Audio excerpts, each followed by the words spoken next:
Otra de las propiedades de los triángulos dice, en un triángulo a mayor lado se opone mayor ángulo.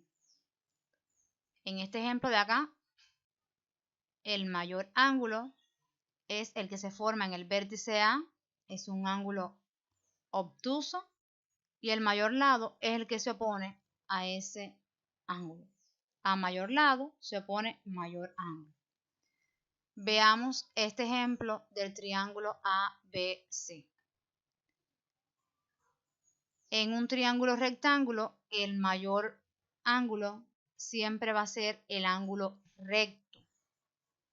Si hubiese otro ángulo mayor que el ángulo recto, debe tener una amplitud mayor a 90 grados y entonces no se cumpliría que la suma de los ángulos interiores del triángulo es igual a 180 grados. Por lo tanto, en un triángulo rectángulo, el mayor ángulo es el ángulo recto igual a 90 grados.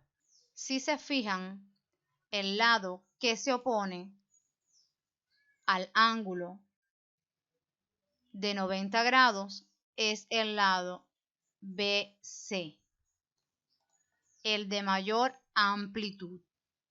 A mayor ángulo se opone mayor lado.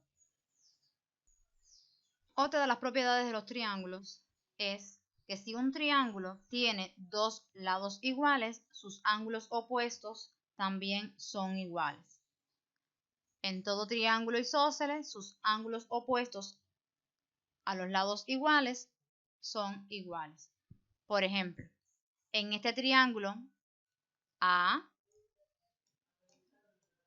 B, C, los lados que son iguales son el lado AC y el lado BC.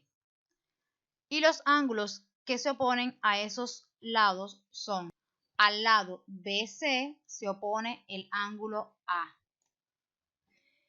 y al lado AC se opone el ángulo B. Lados iguales se oponen ángulos iguales. Si yo conozco como dato que el triángulo es isósceles, ya sé que tiene dos ángulos iguales. ¿Cuáles? Los ángulos que se oponen a los lados que son iguales.